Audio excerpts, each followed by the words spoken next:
Bonjour YouTube, bienvenue à cette deuxième dictée courte. Je vais commencer comme à l'accoutumée par la lecture du texte dans son intégralité, puis je le lirai façon dictée. Vous pourrez mettre en pause pour ajouter quelques fautes avant la correction, et je procéderai ensuite à la correction en m'attardant sur les passages que j'estime un peu plus délicats ou qui méritent, selon moi, une attention toute particulière afin que je décortique éventuellement certains points de grammaire ou d'orthographe. Du point de vue des fautes, alors en français, tout compte. C'est-à-dire qu'une faute de majuscule, c'est une faute. Un mot avec ou sans majuscule n'a pas forcément le même sens.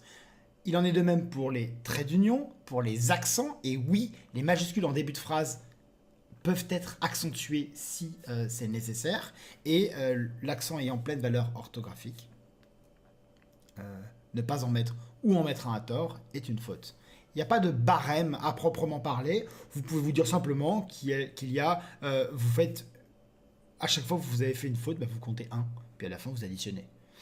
Néanmoins, on a pour habitude de ne compter qu'une seule faute par ce qu'on appelle une entrée. Donc un seul mot, même si c'est un mot composé. Par exemple, si c'est un bloc-notes, si vous faites une faute à bloc-notes, une faute à bloc et une faute à notes, on compte généralement une seule faute. Voilà. Ensuite, concernant les mots, tous les mots comptent. Il n'y a pas de mots qui ne comptent pas. Également les noms propres. Si vous faites une faute à un nom propre, c'est une faute. Les noms propres ont une orthographe. Voilà. Généralement, les quelques noms propres qui peuvent se trouver dans mes dictées sont des noms propres qui sont courants, connus, dans les dictionnaires de référence, qui sont généralement le Petit Larousse illustré, le Petit Robert de l'année en cours. Voilà. Faites attention, pas de faute de ponctuation. La ponctuation vous sera simplement dictée. Et faites attention à tout, au sens, au genre, qui est le sujet, etc. Bon, je vous passe les détails. Je vais vous lire donc le texte d'une traite, puis je le lirai façon dictée. Viendront ensuite quelques temps pour vous relire, et enfin, je passerai à la correction. Voilà. Filet à l'espagnol. En 2019, une fois encore, l'ouest de la capitale accueille l'un des plus prestigieux tournois de tennis du monde. Nommé en hommage à l'aviateur Roland Garros par un ami rugbyman, il réunit quelques-uns des plus grands champions de l'histoire. À chaque tour sur le court, les balles fusent au rythme des passings, des aces et des lobes, sifflant même aux oreilles du parterre, battus par leur vitesse effrénée. Cette année, à l'issue d'une dizaine de jours d'un ballet d'aller-retour jaune vif, les 4 places des demi-finales sont occupées par les 4 meilleurs joueurs mondiaux.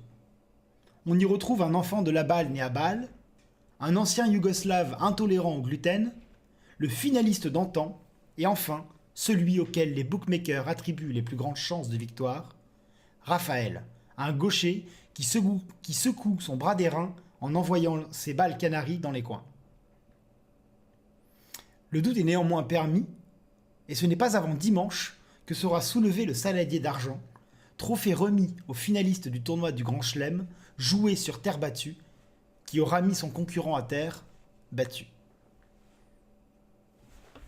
Voilà, c'était le point final. C'est parti, lecture. Filet à l'espagnol. Filet à l'espagnol.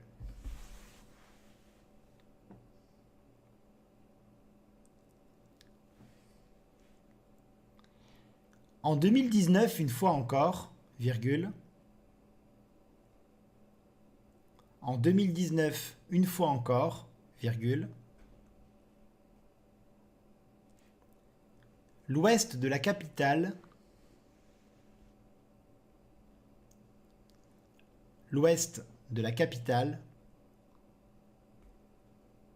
accueille l'un des plus prestigieux tournois de tennis du monde. Accueille l'un des plus prestigieux tournois de tennis du monde.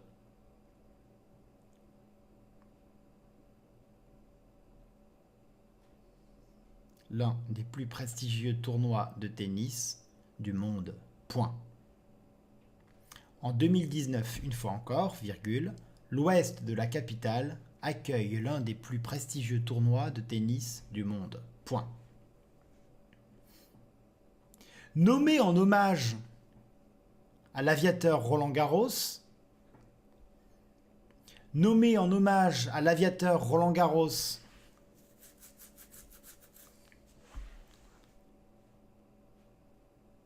nommé en hommage à l'aviateur Roland Garros par un ami rugbyman, virgule, par un ami rugbyman, virgule, il réunit quelques-uns des plus grands champions de l'histoire. Il réunit quelques-uns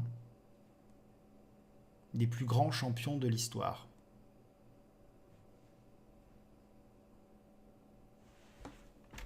Il réunit quelques-uns des plus grands champions de l'histoire.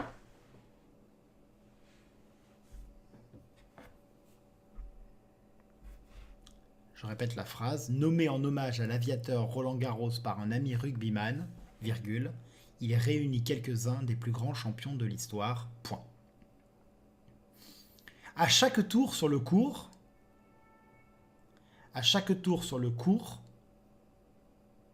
virgule, à chaque tour sur le court, virgule, les balles fusent au rythme des passings, virgule, les balles fusent au rythme des passings, virgule,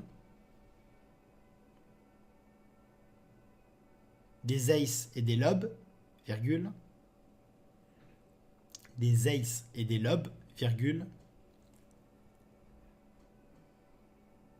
des aces et des lobes, virgule, sifflant même aux oreilles du parterre, virgule, sifflant même aux oreilles du parterre, virgule,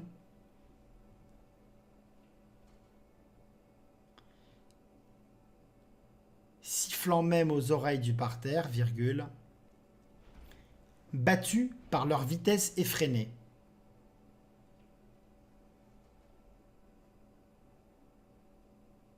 Battus par leur vitesse effrénée. Point. Cette année, virgule,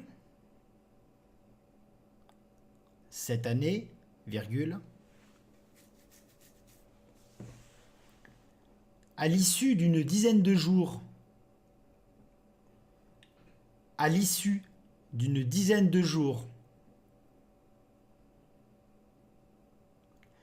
d'un balai d'aller-retour jaune vif, virgule, d'un balai d'aller-retour jaune vif, virgule, d'un balai d'aller-retour jaune vif, virgule, les 4 places des demi-finales,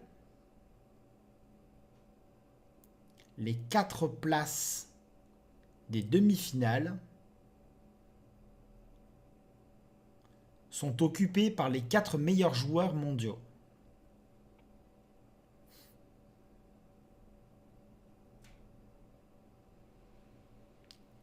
Sont occupés par les 4 meilleurs joueurs mondiaux. Point.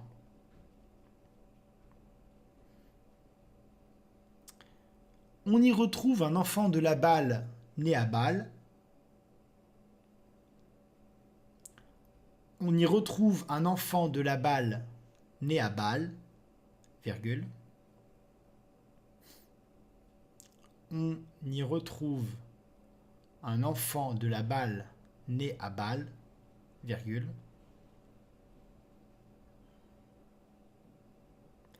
Un ancien Yougoslave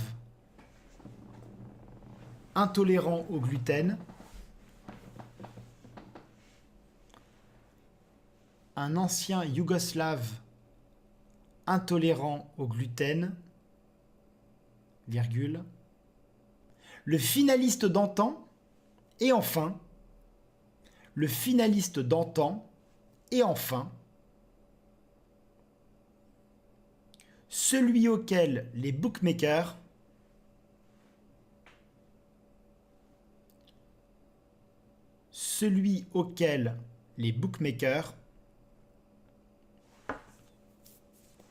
attribuent les plus grandes chances de victoire. 2 points.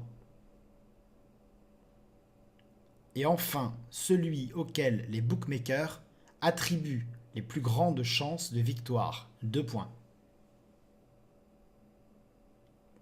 Le finaliste d'antan et enfin celui auquel les bookmakers attribuent les plus grandes chances de victoire. 2 points.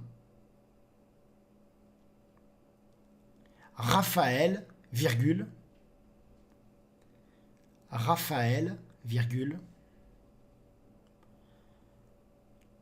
un gaucher qui secoue son bras d'airain,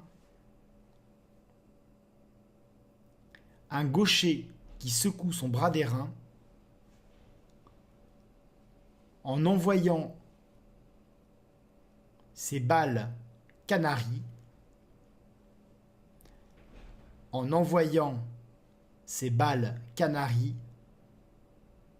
dans les coins.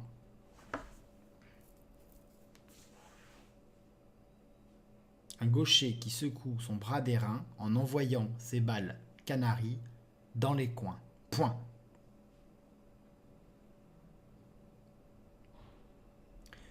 Le doute est néanmoins permis.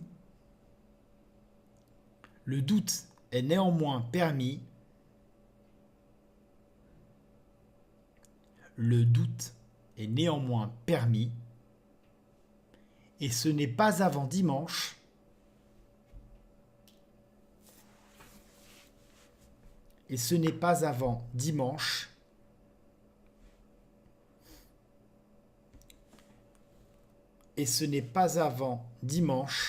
que sera soulevé le saladier d'argent, virgule,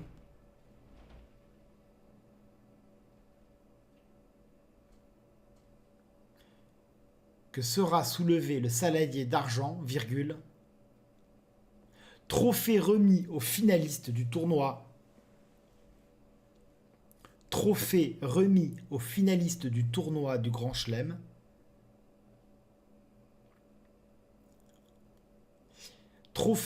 aux finalistes du tournoi du Grand Chelem, joué sur terre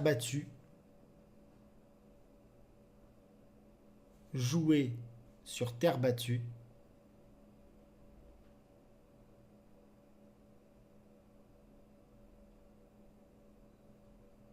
trophée remis aux finalistes du tournoi du Grand Chelem joué sur terre battue, qui aura mis son concurrent à terre, virgule, battu, point final. Joué sur terre battue, qui aura mis son concurrent à terre, virgule, battu, point final. Je peux le redire à chaque fois que je dis point final. Je répète la dernière phrase, qui est en fait le dernier paragraphe. Le doute est néanmoins permis, et ce n'est pas avant dimanche que sera soulevé le saladier d'argent, virgule, trophée remis au finaliste du tournoi du Grand Chelem joué sur terre battue, qui aura mis son concurrent à terre, virgule, battu. Point. Final.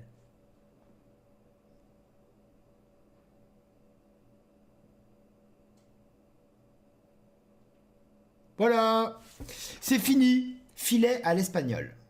En 2019 encore, l'ouest de la capitale accueille l'un des plus prestigieux tournois de tennis du monde.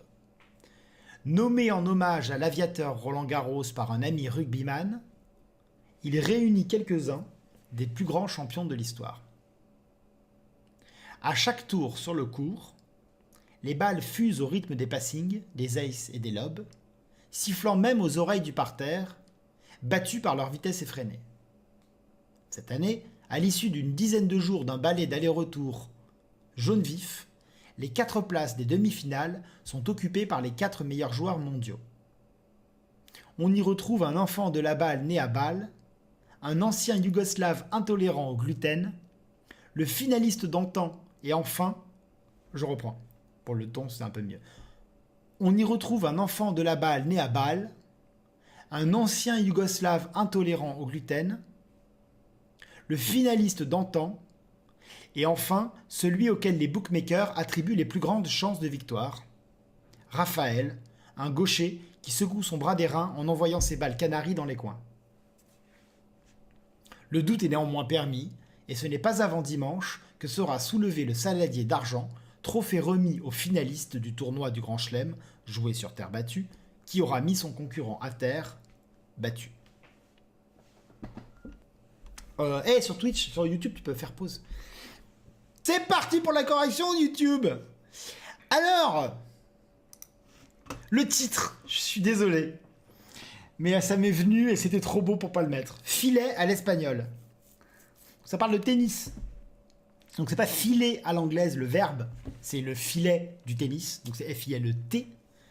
Et à l'espagnol, c'est une manière d'assaisonner un plat, une manière de fabriquer, une manière de faire à la cantonade, à la française, à l'espagnol, le. Donc forcément, il y a un E. À la manière espagnole, à l'anglaise, à la... Voilà. Le titre, filet à l'espagnol. Et on parle de ça parce que dans le texte, on parle de Rafael Nadal, qui est espagnol, justement. Concernant le S à filet, on parle de tennis. Donc c'est quand même ce serait extrêmement bizarre de parler de plusieurs filets, sachant que sur un cours de tennis, il n'y a qu'un seul filet. Mais bon, en chipotant, pourquoi pas.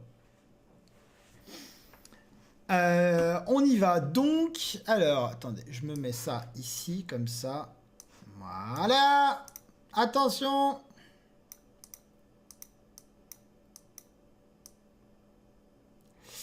En 2019, une fois encore, là c'était facile, l'ouest de la capitale, pas de majuscule à l'ouest, hein, c'est juste le point cardinal, il n'y a pas de majuscule au point cardinal. Ok. Dans les noms propres, éventuellement, l'Afrique du Sud, c'est un nom propre, donc il y a une majuscule à sud, mais c'est tout. De la capitale, pareil, hein, pas de S, hein, pas de majuscule. Alors, j'aurais pu préciser la capitale française, je ferai attention pour les futurs dictées, de ne pas être trop franco-centré, peut-être. Accueille l'un des plus prestigieux tournois de tennis du monde. L'un des plus prestigieux tournois, rien d'extraordinaire, hein, prestigieux, bon, comme ça se prononce. Et tournoi, il y a un S parce qu'ils sont plusieurs. S'il y avait un seul tournoi, il n'y aurait pas de S. De tennis, voilà, ça s'écrit comme ça. Ça vient du français apparemment tenez, T-E-N-E-Z, mais en anglais, donc finalement comme ça. De tennis du monde. Concernant 2019, je vous ai pas demandé de l'écrire en toutes lettres. J'aurais pu, c'est vrai que j'aurais pu, mais bon. J'ai rien dit, donc on va dire, voilà. Si jamais, ça s'écrit D-E-U-X, plus loin M-I-2-L-E, plus loin D-I-X, trait d'union, N-E-U-F. Néanmoins, je ne connais pas l'orthographe exacte de la réforme, mais il est possible que la réforme mette des traits d'union partout. Voilà, je suis pas sûr. Du monde, pareil, le monde, pas de M majuscule. Alors, nommé, on verra après, hein, c'est un masculin, hein, c'est le tournoi, c'est il. Nommé en hommage à l'aviateur Roland Garros par un ami rugbyman, alors plus simple que ce qui paraît, nommé en hommage, ça vient de homme, en hommage à l'aviateur Roland Garros, alors pas de trait d'union, parce que là on parle de la personne, son prénom c'est Roland, son nom de famille c'est Garros, il n'y a pas de trait d'union. Si je parle du tournoi de Roland Garros, c'est le nom du tournoi, donc là il y a un trait d'union. En revanche, sur le nom de la personne, Victor Hugo, on ne met pas de trait d'union. Si on parle de la personne, Victor Hugo. Si on parle de la rue Victor Hugo, on mettra un trait d'union. Donc là, non. Roland Garros par un ami rugbyman. Bon, bah, rugbyman, c'est un mot qui a une orthographe bizarre, mais elle n'a rien d'étrange. Enfin, bizarre parce que c'est pas des associations de lettres qu'on voit facilement, fréquemment en français, mais il n'y a rien d'étrange, c'est rugbyman, voilà. Un rugbyman, des rugbymen, voilà. Alors, pour la petite histoire, sachez que... Alors, pourquoi est-ce que Roland Garros, qui n'est qu'un aviateur, il n'a pas fait de tennis dans sa vie, et ben en fait, le rugbyman en question était président de l'association qui allait organiser plus ou moins la Coupe Davis en 1928, et il a imposé que le nouveau stade construit, parce que en fait, la France a dû organiser la Coupe Davis en 1928, donc coupe de tennis par équipe, et il n'y avait pas de stade digne de ce nom. Donc ils ont dû construire un stade, le stade de Roland-Garros, et le mec a dit, bah c'est moi le président, c'est moi qui choisis, pour simplifier. Mon pote, c'était Roland-Garros, donc je vais l'appeler comme ça. Point. Il réunit, donc il, nommé en hommage, c'est le tournoi, hein, il réunit quelques-uns, trait d'union, quelques-uns, quelqu'un, ça s'écrit Q-U-L-Q-U apostrophe U-N, quelqu'un, quelques-uns, il y a un trait d'union, quelques-uns, des plus grands champions de l'histoire. Alors je me suis... Merci Xav pour ton follow. Je me suis posé la question pour l'histoire, honnêtement, c'est de l'histoire du jeu, de l'histoire du sport, il n'y a pas vraiment de raison de mettre un H majuscule. H majuscule, c'est vraiment pour l'histoire avec un grand H, l'histoire des peuples, du monde, etc. Là, bon, c'est que l'histoire du tennis, c'est pas... Voilà. Pas de raison de mettre une majuscule à l'histoire. À chaque tour sur le court, alors le court de tennis, c'est le nom du terrain de tennis, on appelle ça un court, ça s'écrit C-O-U-R-T, c'est tout, c'est comme ça, il n'y a pas de blague. Voilà, il y a pas de... c'est comme ça. À chaque tour sur le court, virgule, les balles fusent au rythme, soit au singulier, on dit comme ça, au rythme, c'est le rythme, au rythme des passings. Passing, c'est rentré dans le dictionnaire, donc c'est un passing, pluriel, des passings. Normalement, c'est des passing shots, le nom en entier, mais là, en français, on dit un passing. Des passings, des aces et des lobes. Des aces, ça s'écrit A-C-E-S, et des lobes, L-O-B-S, bon, voilà. Je vous ai épargné une longue litanie de noms d'anglicismes propres au tennis, mais voilà, il y en a quand même quelques-uns. Donc de passing, d'ace et de lobes. Sifflant même, donc qui c'est qui siffle ? Les balles, sifflant même aux oreilles du parterre. Alors, elles ne sifflent pas aux oreilles du sol. C'est pas le sol, c'est pas ce qui se trouve par terre. C'est le parterre, aux oreilles du public. C'est le public qui regarde le match et qui écoute et qui entend les balles qui sifflent. Donc les balles fusent, elles sifflent et les balles sifflent aux oreilles du parterre. Donc c'est le parterre, c'est en un seul mot. Le parterre dans le sens le public. Le parterre, virgule, battu. Qui c'est qui est battu ? Ce sont les oreilles qui sont battues. Battu et rebattu, comme on dit dans une expression. Battre les oreilles, c'est une expression très ancienne qui signifie simplement lasser, fatiguer, assourdir. Voilà. On dit parfois cesse de me rebattre les oreilles quand quelqu'un vous répète quelque chose encore et encore et encore et que ça vous fatigue. On dit rebattre les oreilles de quelqu'un. Et là, c'était les oreilles battues, donc c'est battu UES. C'était pour le superbe jeu de mots terre battue. Voilà. Par leur vitesse effrénée, bon, la vitesse, hein, c'est la vitesse des balles. Et c'est les oreilles qui sont battues. Ok. Par leur vitesse effrénée. Cette année, à l'issue d'une dizaine de jours, alors dizaine c'est avec un Z, c'est comme ça, hein, une dizaine, 10 c'est avec un X, mais dizaine c'est avec un Z, néanmoins, dixième, le classement, le dixième c'est D-I-X-I-E, accent grave M-E.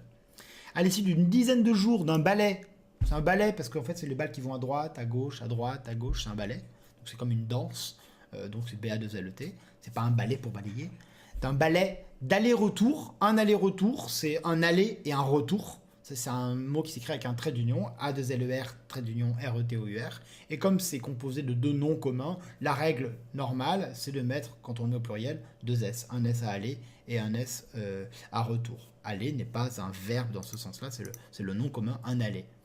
Okay. D'aller-retour jaune vif. Alors jaune vif, il n'y a pas de S ni à jaune ni à vif. Pourquoi ? Parce que c'est une couleur, les adjectifs de couleur qui sont composés de plusieurs mots, que ce soit bleu foncé, vert clair, jaune pâle. Quand on le met au pluriel, il n'y a aucun S à aucun mot. Donc des allers-retours jaune vif, pas de S à jaune, pas de S à vif. Les 4 places, alors 4, il y a beau y avoir un lait, il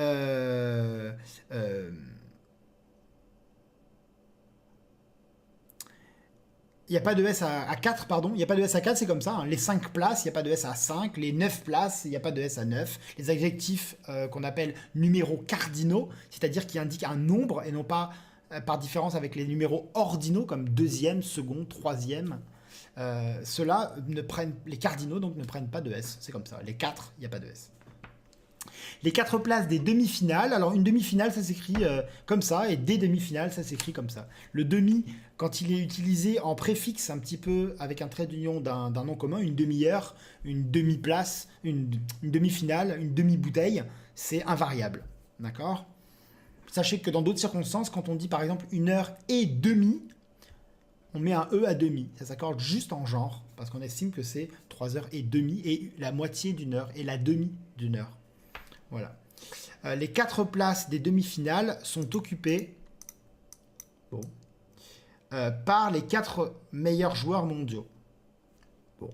En l'occurrence, les noms des 4 joueurs sont Novak Djokovic, dont je vous ai épargné le nom propre, ni du prénom, ni du nom de famille, Roger Federer, Rafael Nadal et Dominic Thiem, autrichien, que je ne connaissais pas avant d'avoir enquêté. Sont occupés par les 4 meilleurs joueurs mondiaux. On y retrouve, donc, alors, qui on retrouve? Donc, les 4 dont je viens de vous parler. Un enfant de la balle. Alors, c'est pas un enfant de la balle dans le sens un comédien ou un enfant qui est né dans le monde du théâtre ou des saltimbanques ou des comédiens. C'est juste un enfant de la balle parce que voilà. Et il s'avère qu'il est né à Bâle, en Suisse. Voilà. Voilà. Un enfant de la balle né à Bâle, c'est le nom de la ville suisse. Un ancien Yougoslave. Alors, ancien Yougoslave, il s'agit de Novak Djokovic qui est serbe, d'accord? Mais la Serbie n'était pas indépendante avant 1992 et Novak Djokovic est né avant 1992, d'accord? Il est né en 89, je crois. Donc, quand il est né, il était Yougoslave, c'était le nom du pays qui regroupait Serbie, Monténégro, Macédoine, etc., Bosnie-Herzégovine, etc., Slovénie et ça. Voilà, donc il était Yougoslave. C'est un ancien Yougoslave, c'est un nom propre. On met une majuscule à Yougoslave, c'est pas l'adjectif. Quand c'est un adjectif, si c'est un homme Yougoslave, on met pas de majuscule à Yougoslave, mais si c'est un Yougoslave ou un ancien Yougoslave, un grand Yougoslave, on met une majuscule à Yougoslave. Intolérant au gluten. Bon, bah, fallait que je trouve quelque chose à dire sur lui. J'ai enquêté. Il semblerait qu'il soit intolérant au gluten. Le gluten, ça s'écrit tout simplement G-L-U-T-E-N. Voilà. Un ancien Yougoslave intolérant au gluten. On continue. Le finaliste d'antan. Alors ça, c'est une expression. D'antan, ça signifie de l'année dernière. Donc le finaliste d'antan, en l'occurrence, il s'agit de Dominic Thiem, l'Autrichien qui a été finaliste en 2018, donc de l'année passée, le finaliste d'antan. Alors c'est aussi utilisé dans le sens d'autrefois. Quand on dit, on parle pas souvent, c'est pas très employé, mais quand on parle des neiges d'antan, c'est pas forcément les neiges de l'année dernière, ça peut être aussi les neiges d'il y a longtemps, d'autrefois.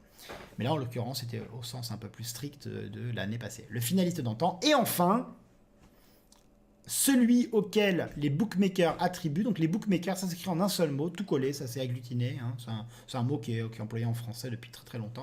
Les bookmakers, je veux dire, c'est pas un mot qui est rentré très récemment, quoi. Les bookmakers attribuent celui auquel, hein, il est tout seul, hein, attribuent les plus grandes chances de victoire, parce que c'est même au-delà de ça, hein, c'est le match de cet après-midi contre... Roger Federer, pardon, c'était 1,15 la cote pour Nadal. C'est-à-dire que si vous misiez 1 euro sur Nadal et que Nadal gagnait, vous gagnez 1,15 €. C'est ridicule. Il a tellement de chances de gagner que la cote est très petite. Donc celui qui a la meilleure cote, enfin la plus faible cote plutôt, c'est Rafael Nadal. Il est espagnol, ça s'écrit R-A-F-A-E-L, ça s'écrit pas de PH. Alors je vous ai épargné les prénoms des autres. Dominic Thiem, qui s'écrit Dominique IC par exemple, parce qu'il est autrichien. Rafael Nadal, il est quand même plutôt très connu. Voilà, pas d'accent Raphaël, pas de tréma, rien. Voilà, pas de PH, ça fait R-A-F-A-L. Un gaucher, parce qu'il est gaucher, qui secoue son bras d'airain. Alors pour ceux qui secoue son bras d'airain en envoyant les balles canaries. Ces balles canaries, dans les coins, ceux qui ont reconnu la chanson La danse des canards, elle est là. Qui secoue le bas d'airain, F en coin, avec le petit canari pour rappeler les canards de la chanson. Voilà, si vous l'aviez vu. Un gaucher, donc, qui secoue son bras d'airain. Qu'est-ce que c'est? Les reins, c'est un vieux mot pour désigner le bronze. Donc, en fait, c'est un bras de bronze parce qu'il a un bras extrêmement musclé. Un bras que j'ai appelé un bras d'airain. Qui secoue son bras d'airain en envoyant ses balles canaries. Alors là, il n'y a pas de S à canari parce que ce sont des balles jaunes. Des balles qui ont la couleur du canari. Donc il n'y a pas de S à canari. De manière générale, les mots qui désignent une couleur, mais qui au départ désignent un nom commun, ne prennent pas de S au pluriel, sont invariables. Voilà, par exemple, si on écrit des balles marron, ça s'appelle la couleur marron, au départ n'existe pas, c'est l'objet, le marron, le fruit. Et quand on dit des balles marron, on veut dire des balles qui sont de la couleur du marron. Donc pas de S. Donc ces balles canaries dans les coins. Donc il secoue son bras d'airain, extrêmement fort. C'était encore plus visible au début de sa carrière, où on avait vraiment l'impression qu'il y avait un bras difforme presque. Le doute est néanmoins permis. Alors, néanmoins, ça s'écrit comme ça, N-E accent aigu A-N-M. C'est pas une séquence qui est fréquente dans la langue française. Il y a très peu de mots qui contiennent un N suivi d'un M. De mémoire, il y a au moins main morte et main mortable. Néanmoins, peut-être d'autres que j'ai oubliés, mais voilà. Le doute est néanmoins permis, c'est-à-dire que c'est pas parce que les bookmakers disent qu'il va gagner de manière quasi certaine qu'il va gagner. Il faut attendre la finale. Et ce n'est pas avant dimanche que sera soulevé le saladier d'argent. Le saladier d'argent, c'est simplement le surnom donné au trophée. Le trophée, il y a une forme d'énorme saladier en argent, sur lequel est gravé le nom des vainqueurs. Donc, pas de majuscule. Sera soulevé le saladier d'argent. Trophée remis au finaliste du tournoi du Grand Chelem. Un Grand Chelem, 2 majuscules. Alors là, pour le coup, c'est une compétition qui s'appelle comme ça. C'est pas un Grand Chelem. Non, un Grand Chelem, ça s'écrit comme ça. Un G majuscule. Alors autant Chelem, tout seul, dans le sens de le fait de faire toutes les levées dans un jeu de cartes, notamment le bridge ou même la belote. On le dit aussi. On dit plutôt qu'à poids la belote, mais au tarot, etc. Il n'y a pas de majuscule, le Chelem tout seul, et même le Grand Chelem, il n'y a pas de majuscule, et Chelem peut s'écrire avec quelques autres orthographes. Mais là, le Grand Chelem, le tournoi, le circuit du Grand Chelem, les 4 tournois, la Wimbledon, US Open, l'Open d'Australie et Roland Garros, il y a 2 majuscules, c'est comme ça, c'est son nom. Joué sur terre battue, et donc voilà, donc remis au finaliste du tournoi du Grand Chelem joué sur terre battue, qui aura mis son concurrent à terre battu.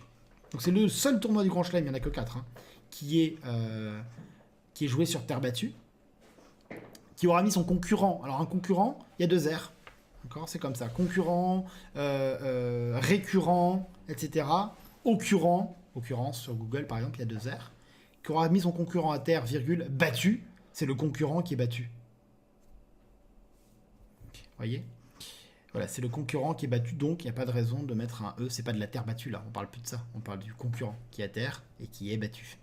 Et voilà, c'est fini pour cette semaine, on se retrouve vendredi soir à 19h sur Twitch, et sinon dans une semaine à peu près pour la prochaine vidéo YouTube sur la dictée courte. Bon week-end.